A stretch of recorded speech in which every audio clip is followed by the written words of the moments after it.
নমস্কার বন্ধুরা, সন্ধ্যার রান্নাঘরে আপনাদের স্বাগত। আবারও চলে এসেছি নতুন একটা রেসিপি নিয়ে। আজ আমি করে দেখাবো নিহরে মাছের টোপগা বা ঝাল। বন্ধুরা, আপনারা অনেকে অনেক রকম মাছের ঝাল করে খেয়েছেন, তো আমি যেভাবে বানিয়েছি এইভাবে একবার বানিয়ে খেয়ে দেখবেন। আপনারা একবার খেলে বারবার খেতে ইচ্ছা করবে। বন্ধুরা, এই মাছের ঝাল যদি গরম ভাতের সাথে হয়, এক থালা ভাত কিন্তু খেয়ে ফেলবেন। তাহলে চলুন বন্ধুরা, রেসিপিটা কিভাবে বানাবো দেখতে থাকুন।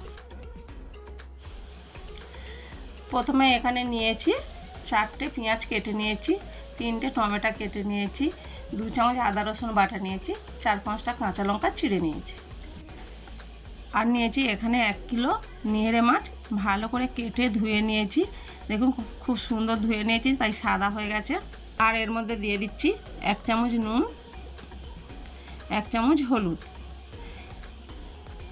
এইগুলো ভালো করে মেখে নেবো মাছের গায়ে।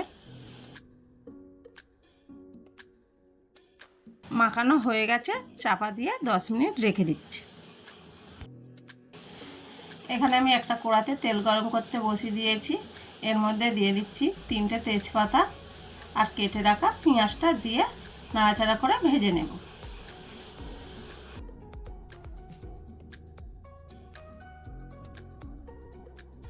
দেখুন বন্ধুরা, পেঁয়াজটা ভাজা ভাজা হয়ে গেছে। ওর মধ্যে 2 চামচ আদা রসুন বাটা দিলাম। আবারও ভালো করে নাড়াচাড়া করে ভেজে নেব, যাতে আদা রসুনের গন্ধ না থাকে।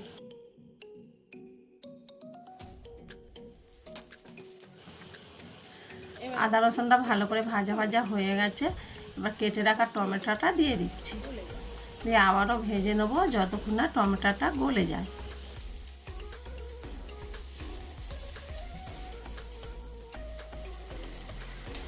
দেখুন বন্ধুরা, টমেটোটা ভাজা ভাজা হয়ে গেছে, গলে গেছে। তো এবারে আমি ওর মধ্যে দিয়ে দিচ্ছি অল্প করে নুন। যেহেতু মাছে নুন মাখিয়ে রেখেছিলাম, সেই জন্য অল্প করে নুন দিলাম। আর দিলাম 1/2 চামচ হলুদ, 1 চামচ লঙ্কা গুঁড়ো, 1 চামচ জিরে গুঁড়ো, 1 চামচ ধনে গুঁড়ো, আর অল্প একটু জল দিয়ে ভালো করে মশলাটা কষে নেব।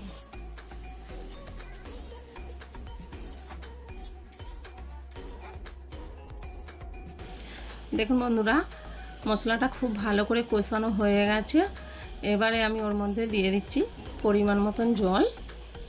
আর বন্ধুরা, জলটা খুব বেশি দেব না, যেহেতু মাছের আমি ঝাল করব, তাই অল্প করে জল দেব। জলটা দেওয়া হয়ে গেছে। এবারে ভালো করে মশলাটা জলের সাথে মিশিয়ে নেব। মেশানো হয়ে গেছে, এবার ঝোলটাকে আমি ফুটতে দেব। ভালো করে ঝোলটা ফুটে গেছে। যে মাছে নুন হলুদ মাখিয়ে রেখেছিলাম, ওই মাছটা ঝোলের মধ্যে দিয়ে দেব। অল্প অল্প করে সব মাছগুলো এইভাবে ঝোলের মধ্যে দিয়ে দেব। মাছগুলো দিয়ে দিয়েছি, ওপর থেকে 5টা কাঁচা লঙ্কা দিয়ে দিলাম। এবারে আমি চাপা দিয়ে 5 মিনিট ফুটিয়ে নেব। গ্যাসটা খুব জোরে দেওয়া যাবে না, তাহলে মাছটা ভেঙে যাবে। গ্যাসটা কমিয়ে দিয়ে 5 মিনিট ফুটিয়ে নেব।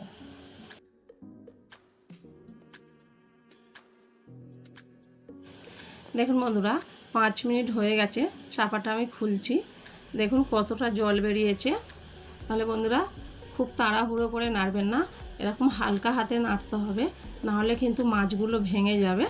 তো আমি আর চাপা দেব না, চাপা ছাড়া আরও 5 মিনিট রান্না করে নেব।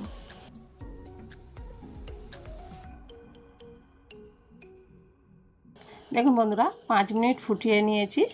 আমি ওপর থেকে একটু গরম মশলা ছড়িয়ে দিচ্ছি, দিয়ে আবারও হালকা হাতে নেড়ে নেব। দেখুন দেখুন বন্ধুরা, মাছটা কত সুন্দর গোটা গোটা আছে। দেখুন, আমি যেভাবে রান্না করেছি, আপনারা যদি এইভাবে রান্না করেন, তাহলে কিন্তু মাছটা এরকম গোটা গোটা থাকবে। খাওয়ার সময় পাতে নেবেন, নিলে দেখবে একদম মাছটা সোড়া সোড়া আছে, আর খেতে খুব সুন্দর লাগে। আমাদের মাছের ঝাল তৈরি, লাভিয়ে নিচ্ছি। দেখুন বন্ধুরা, আমাদের নিহরে মাছের ঝাল কিন্তু তৈরি। আপনারা অবশ্যই এইভাবে বাড়িতে বানিয়ে একবার খেয়ে দেখুন। আর আমার ভিডিও কেমন লেগেছে কমেন্টে জানাতে ভুলবেন না।